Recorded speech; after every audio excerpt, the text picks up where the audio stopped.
Okay, I am going to have us go ahead and get started because we have a lot of great info and kind of a tight schedule. So, my name is Allie Evans. I am the Director of Marketing and Business Development for Emerge Pediatric Therapy.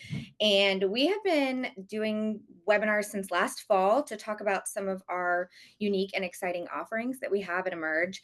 And this one feels really personal to me because this came out of a conversation that I have had with several parents and something that affects me too, and that I have been lucky enough to get to experience as care at Emerge. So I'm super excited for us to talk about that aha moment and explore our neurodivergence and the things that make us different and awesome and bright. And I can't wait. This is going to be great. So let me go ahead and get us started here.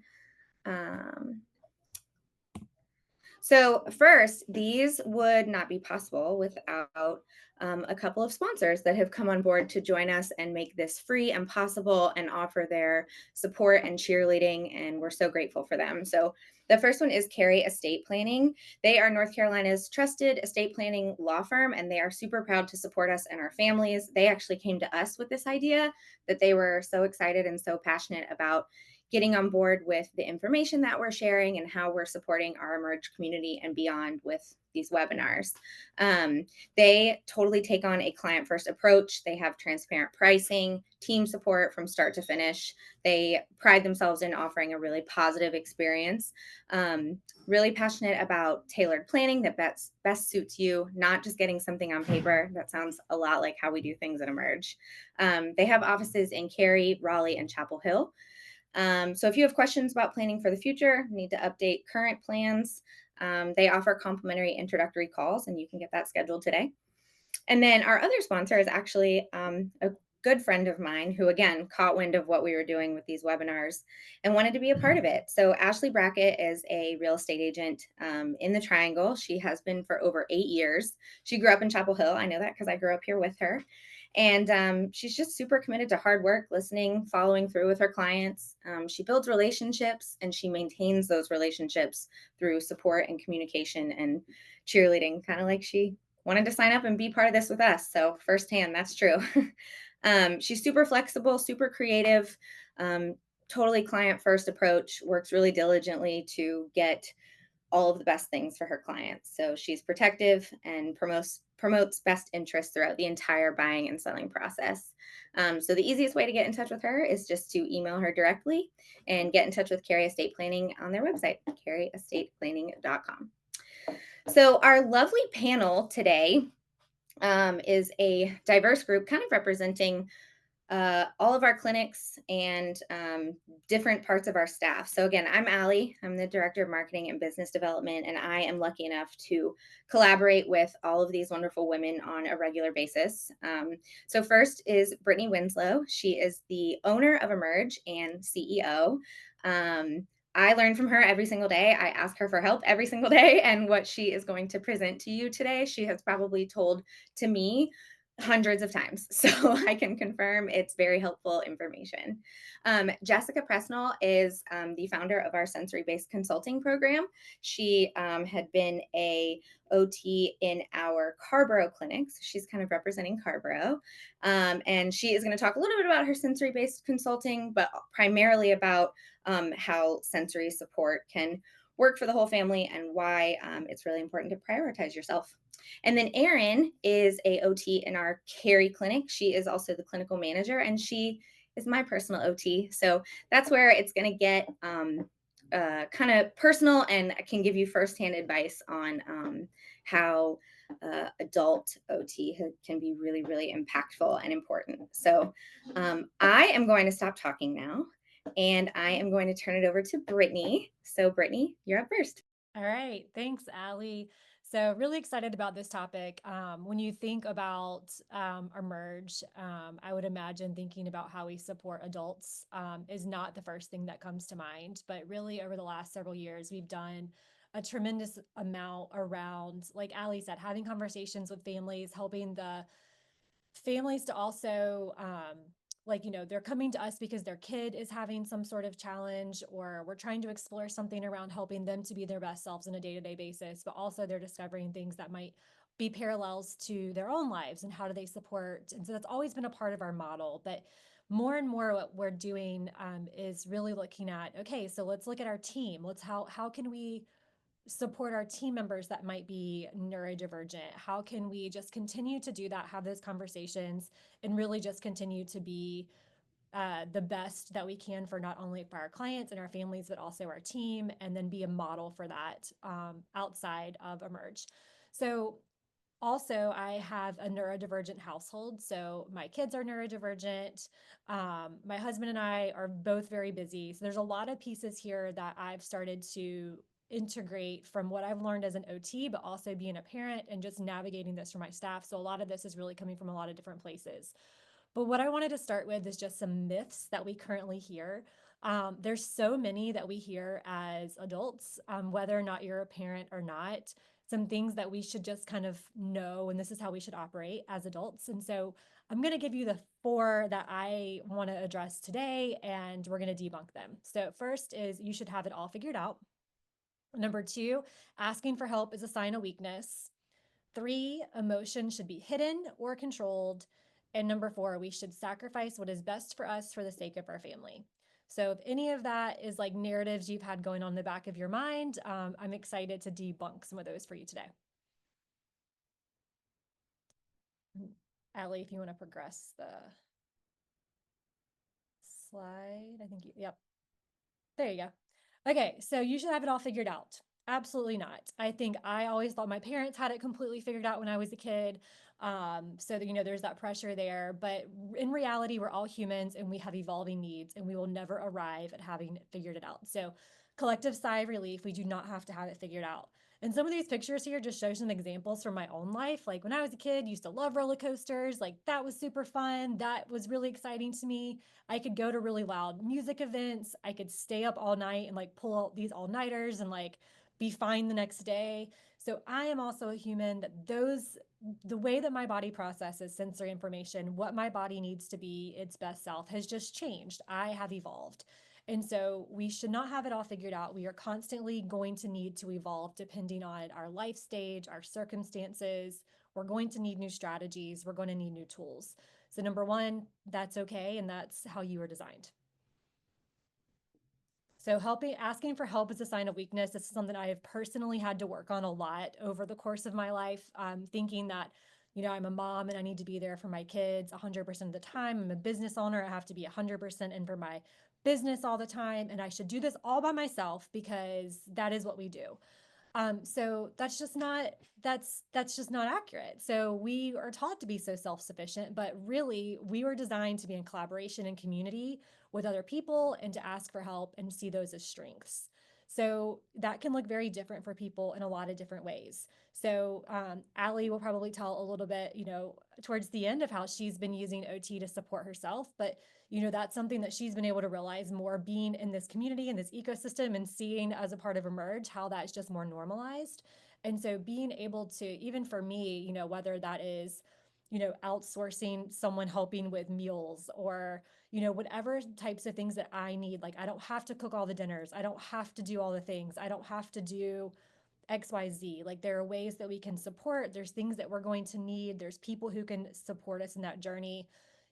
This is a huge part of what I have really enjoyed doing with my team recently is if someone's struggling with something, whether that is an essential function of their job or, whatever, being able to have a conversation, partner up and figure out how can we work on those things together. And I absolutely see that as a strength instead of a weakness.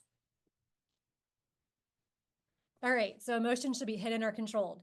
This has also been a big learning curve for me with having kids. I have three daughters, ages 11, 9, and 5. And I think a lot of what we're taught, as adults hold things in, they don't show their feelings, they really have to have everything together and everything really bottled up. And society kind of tells us that. But in reality, emotional intelligence, expression, and regulation are key to healthy relationships and mental well being. The more that I've been able to have conversations with my own kids about, hey, this is what I'm feeling right now, or I'm sad and I'm going to cry about this, or whatever that is, I'm normalizing that for my kids. I'm normalizing the fact that I, as an adult, have needs and I have emotions. And sometimes I'm going to be really frustrated, and there's going to be something I'm going to need to do to help to be able to push through whatever I need, right? I could be really frustrated about this. What do I need to do to get myself in the best place to be able to continue on as an adult, right? Or, feeling like our if I'm demonstrating that to my kids and saying, I'm really sad about this, or these lights are really too bright and this is really bothering me and this is making my body feel like this, then they can also feel more comfortable being able to say, these noises are too loud, or I need this, or I need that. And we can really look at it from a perspective of supporting each other and not just hiding them or suppressing them. All right. And then we should sacrifice what's best for us for the sake of our family. You know, I think we're taught to be martyrs, which can definitely lead to burnout, but really being able to prioritize our own needs is not selfish and models healthy boundaries and self respect. Again, a learning process, I think, for all adults. It's taken a long time, and this is something I work on daily to recognize that I need enough sleep in order to function and be the best mom and to be the best, coworker, the best boss. Um, this picture here of the little light here. I don't like big lights in the house at night. Can't have any overhead lights in my room right here. Like we're sitting here and there's like lamps on instead. That's something I need for my body to feel regulated and in a good place. I need to move my body. And if I do that, I'm going to be in a better place to be able to do what I need to do.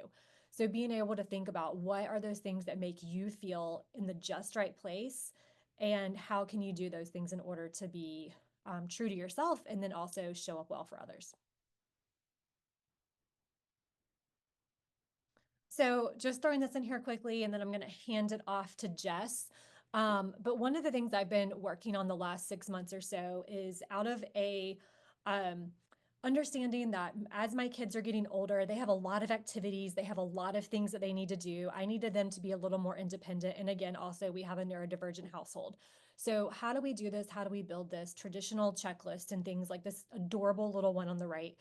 Just were not working. And so, what we're typically seeing in some of these is that one, doing these checklists assumes that you're going to be in the like just right regulated place to be able to go knock these things off the list. It usually doesn't account for the neurodiversity of the family unit. So there's different people who might be helping out, and what do their body need, and how do we need to demonstrate that for the whole family to use it. um, Energy and motivation levels throughout the day. If you give me a checklist of 15 things to do at about 3:30 in the afternoon, it's going to take me a lot longer to get that done than if I was doing it at like 9 o'clock in the morning after a cup of coffee. So how we design those and when we put those expectations on ourselves are not typically accounted for in a lot of the typical kind of like checklist and task ordering that we do. And also, a lot of them just assume that like they don't have the systems that are already there. So again, in our household, as we're using these things and we're considering them, how as we're working through things that we need to do according to our regulation, according to our energy levels, how can we make it easier by putting systems together? And by systems, I mean things like my kids need to have all of their stuff to get their hair done, like out the door. Again, three girls, right? That needs to be downstairs beside the breakfast table, which is not a logical place for that. But if I send them back upstairs to go do their hair after we're already downstairs, we're lost, right? So they don't account for those sorts of things in flow and the systems within your household. Is that my last one? Yeah. So just things that we consider instead is, how do you and those in your household wake up? So thinking about, again, some people need a little bit of a longer time to like get started and get going in the morning. What does your body need? So thinking about some of that. How can you set up systems? Like I said, we do our hair beside the breakfast table, and that works for our family. If you're building list and flow of the day, you need to build that off your regulation. So, like I was saying again, like I'm going to be better off in the morning than I am in the afternoon. And if you start doing something and you feel like you've built a system and you feel like that's working and it stops working, it just probably needs to be updated. Something might have changed. So it just needs to be audited and updated instead of completely thrown out. All of this, I do work one on one with kids and parents and combinations of the both to be able to really customize some of these, looking at the whole family unit and all of their needs. So, yeah, I'm going to hand it off now to Jess, who's actually right beside me. So I'm just going to. I just wanted to share that, like, a personal aha moment when Brittany and I have been in conversation is when we were talking about Brittany's program Taskmasters, which is like, I think one of the coolest things that we offer at Emerge, and I keep begging her to let me sign up for it. But this aha moment of like, you can't like for like regulate out of a situation. Like if you are not regulated to be able to try and do the things that you want to do, it's the equivalent of like going to the gym dehydrated, you haven't eaten today. Like the work you do before the gym is as important as the work you do in the gym, and the work you do to regulate is as important as the systems you create. That was like such an aha moment for me, that you have to like be in the right place to even check these things off your list. Like systems are great, but if you're not in a regulated place, the system doesn't matter. So that was one of those. Thank you for that, Brittany. I just wanted to reshare that You're again welcome. because Welcome. it's such a consistent thing for all of us. Okay, sorry, Jess, all you. Yep, you're good. Whenever you're ready to kind of move things over. Can you advance the slide, Allie? There you go. Perfect. And I think that just like you were saying, Allie, too, like for these systems to work, you have to be able to be in a state of regulation, and that it goes a long ways too if you are supporting others, right? So you can only support others and help them achieve a level of regulation and participate in the activities they need to participate in if we are doing the same thing and taking care of ourselves first. So similar to what Brittany was saying, kind of those myths, but I really, stand firmly on like understanding that supporting your own regulation first is not selfish. I feel like we have very much oftentimes been told that we need to support the family, that we need to support others and help take care of their needs and looking out for others. But it is okay and absolutely not selfish to take care of yourself first. And I really like this visual too, that it really shows that like you have to support your own needs before you can achieve your own state of regulation, but also to help with co-regulating others. And there's a big talk about helping with co-regulation, right? Like to be able for a child to achieve that regulated state if they're emotionally dysregulated, sensory like overstimulated, that we can only help them to achieve that regulated state and what we kind of are expecting to help bring them down if we are regulated ourselves. And so this visual is a really great example of the only way that that happens is if we are a regulated adult first, and then we support the person that we're trying to help with that regulation. So how can we support our own regulation? I think it's really important for us to all recognize, whether we've ever thought about it in this like light or not, is that we all have a really unique makeup and our own unique sensory profile. So whether we've needed, sensory supports in the past, we've needed OT in the past or not, our unique sensory profile, there are certain things that are different for each one of us that dysregulate us or what regulates us and helps us to achieve that regulation. So it's important that we really like recognize what that is in order to support that. And then understanding that sensory is also really environment specific. So why are you having challenges at home and like with emotional regulation or overstimulation, but we're not having that same impact when I am, at work or if I'm in a different environment. And it is because sensory is so environment specific. The amount of information that we're receiving is so different from place to place.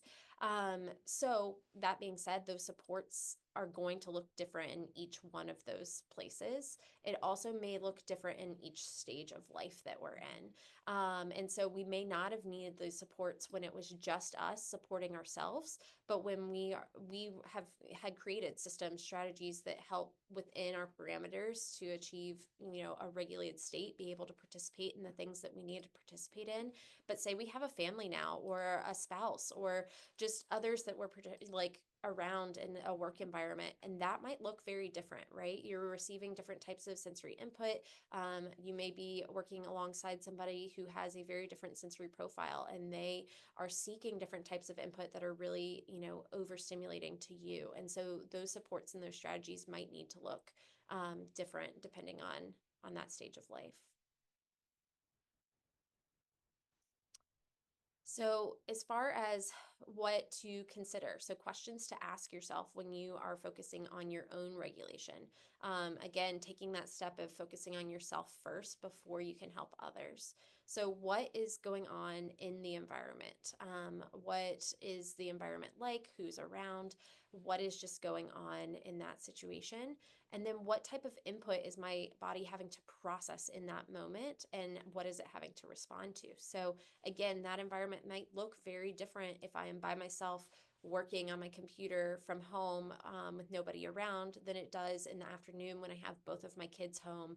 And as somebody who is sensitive myself to auditory input, I have a daughter who seeks auditory input and creates a lot of noise. And I know that that is going to look very different for me to support my own regulation in the afternoon, to achieve that regulated state than it might be in like the day when I'm like sitting down working by myself. I might just need to move my body a little bit more, just so that I can just maintain a just right state and not get too low arousal.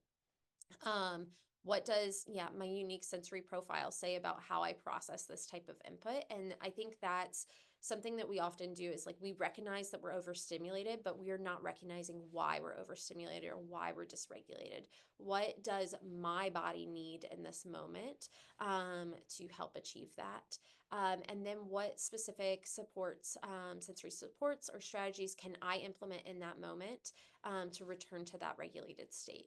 And I very much, when I am talking to parents or just individuals who are working to support that regulated state, I always say it's okay, if you are also trying to help another person to regulate in those moments, it's okay to step away for a moment to regulate yourself as long as they're safe and come back to it and help to help them regulate in those moments too. So implement those strategies first before helping someone else. Once we're able to answer all of those questions, then only then are we able to really achieve that state of regulation. And then once we are in our regulated state, that then allows us to tap in and recall supports and strategies to help others. I'm not sure if anyone else feels this way, but I know all the things, like all the things that I know, like, oh, my child needs this to help to regulate in this moment, or this is why she's dysregulated in this moment, and this is what I can do to help. But if I am dysregulated, recalling those things and tapping into those systems and strategies that I already know that we can put in place are so much harder. And so that often, results in moments of frustration for me or chaos in the household, and really just moments of like burnout for me because I'm having to work so hard to support somebody else when I haven't supported myself first. Yeah, and I think that leads into the next part that I'm going to talk about. So, thinking about how we at Emerge can help support adults. If Hey, you think Erin, about, really quick, before yes, we go into your part, I just wanted to let people know the chat is not working properly, but the Q&A is. So if you have questions and you want to put them in, please use the Q&A feature and we will get one of our experts to answer it. And the thing that kind of stood out to me about Jess's presentation is like we talk about this a lot with parenting, because I think of like the work we do at Emerge. Focusing on your sensory systems is beneficial to literally everyone. It makes you like I don't have kids and this is something that I'm working on all the time.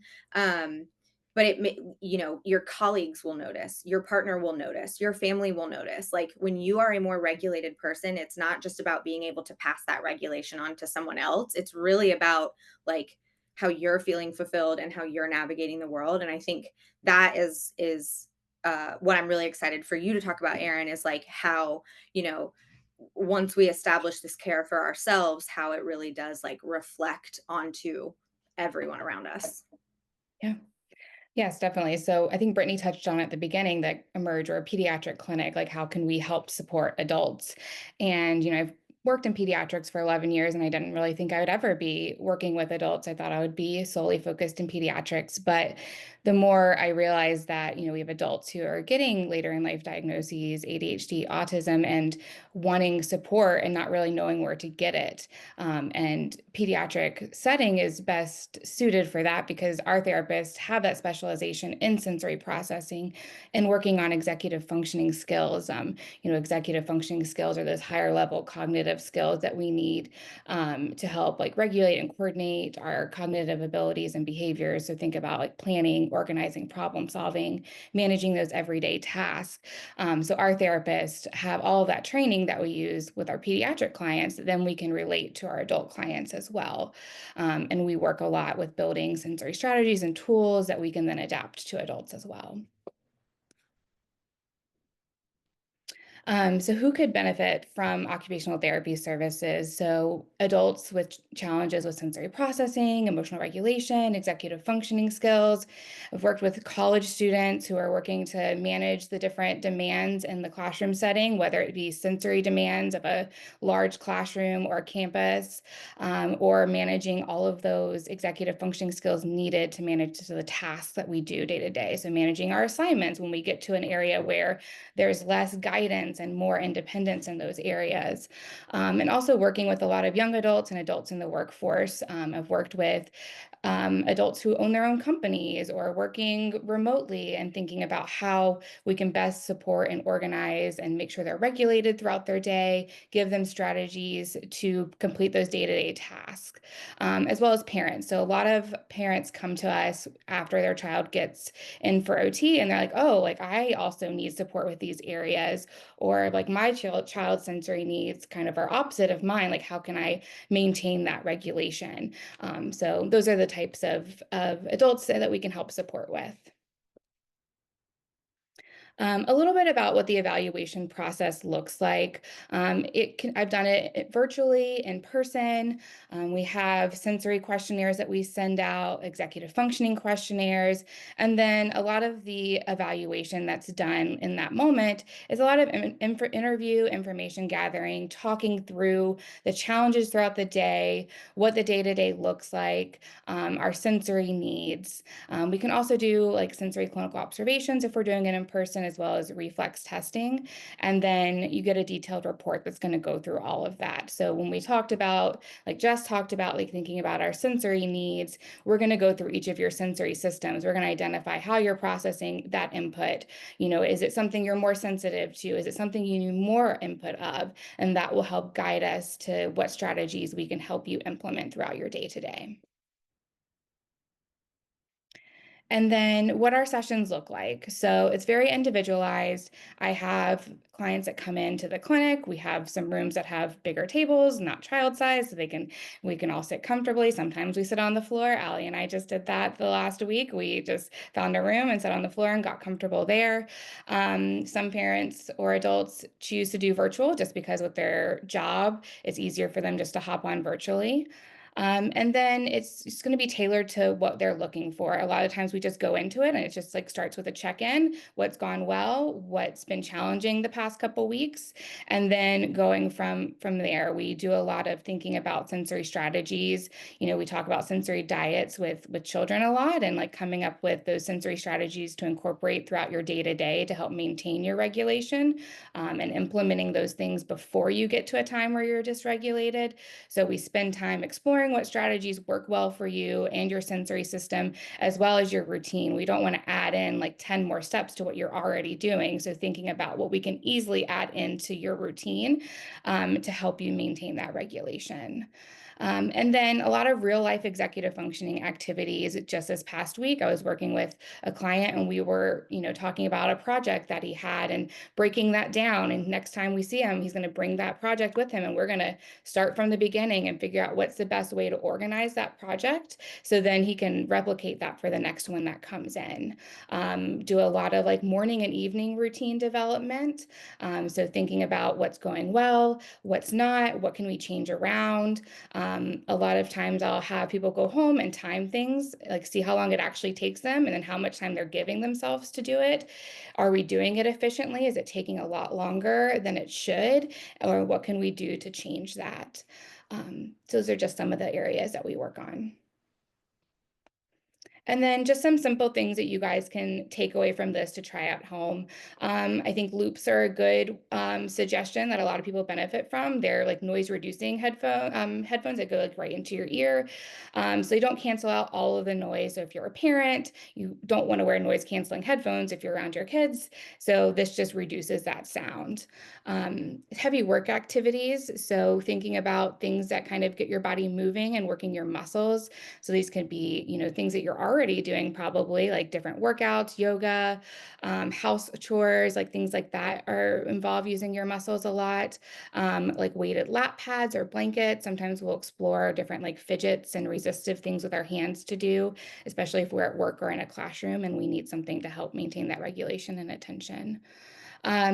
And then I like to use the Notes app and Reminders app on phones, depending on the client, and kind of setting that up. And then one of our other therapists just shared with me this app is called the Finch app, and it's like a daily routines, and you select your daily routines, and it's you like meet goals, and it's if you like having something where you're achieving something, it's really nice because you develop your own goals and routines and click it through each day and get like little rewards and things like that for it.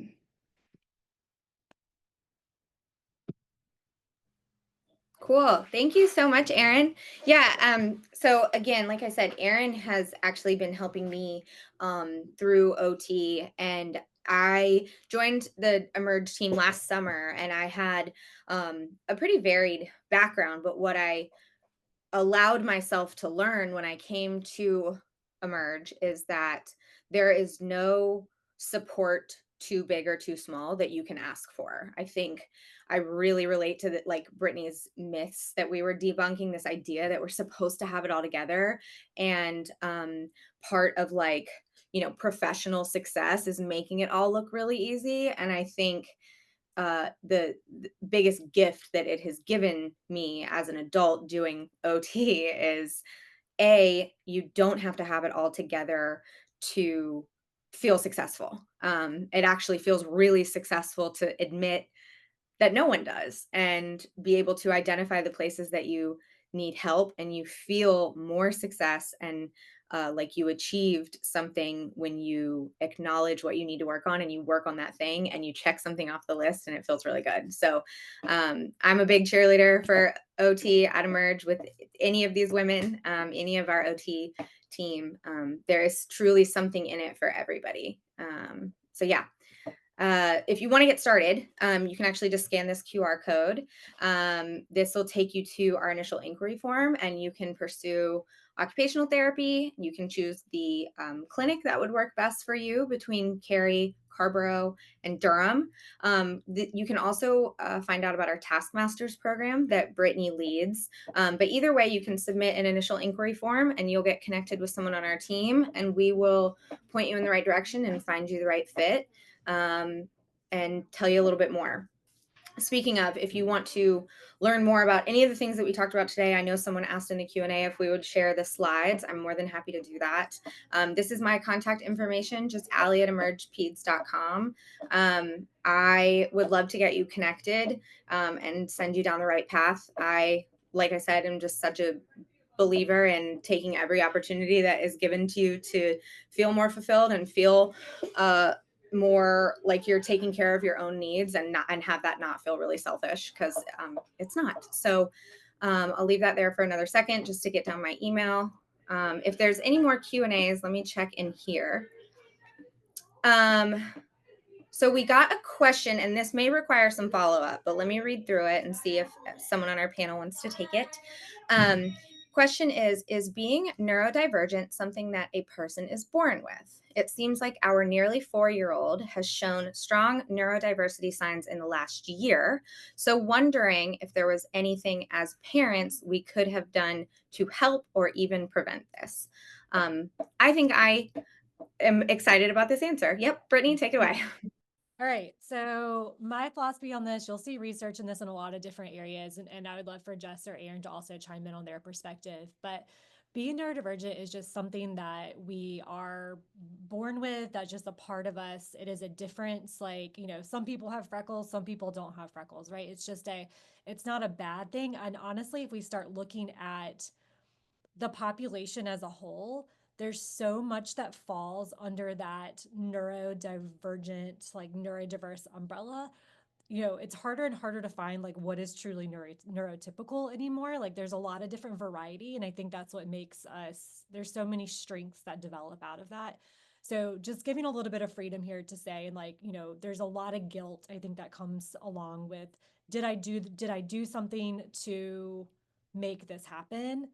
Absolutely not. Like, I think that there are circumstances that we find ourselves in different seasons of life that make our own neurodiversity like easier to manage or harder to manage.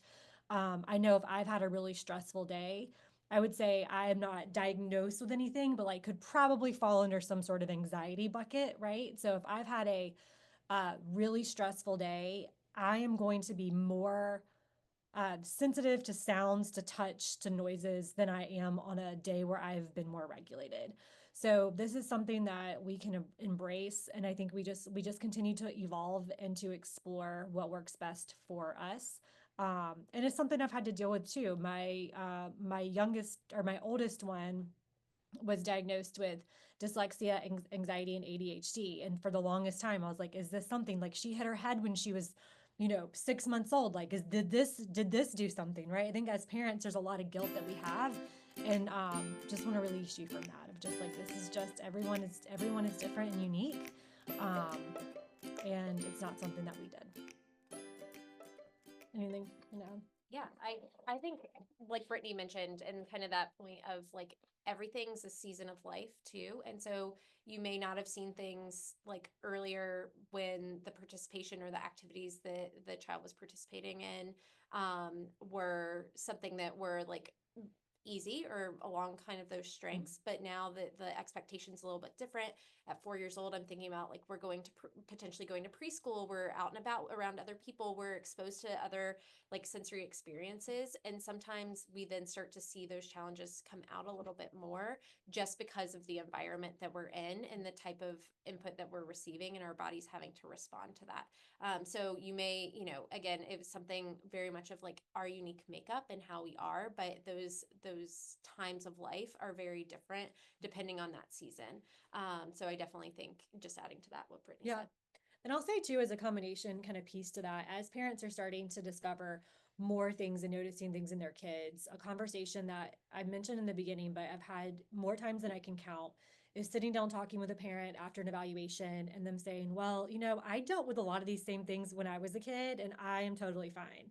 And yeah, absolutely. Right. And there are some things that I can relate to that. And there are things I wish I would have had in place that would have made things a lot easier for me when I was younger. I've learned them, and a lot of that I've learned them through, thankfully, finding the field of OT and how I use that in my own life. But there are some parallels there, and yeah, I think that's just a constant exploration of making those connections between your kids and yourself as a younger person or even a current person. Thanks, you guys. I'm not seeing any more questions come through, so I'm going to go ahead and start to wrap things up.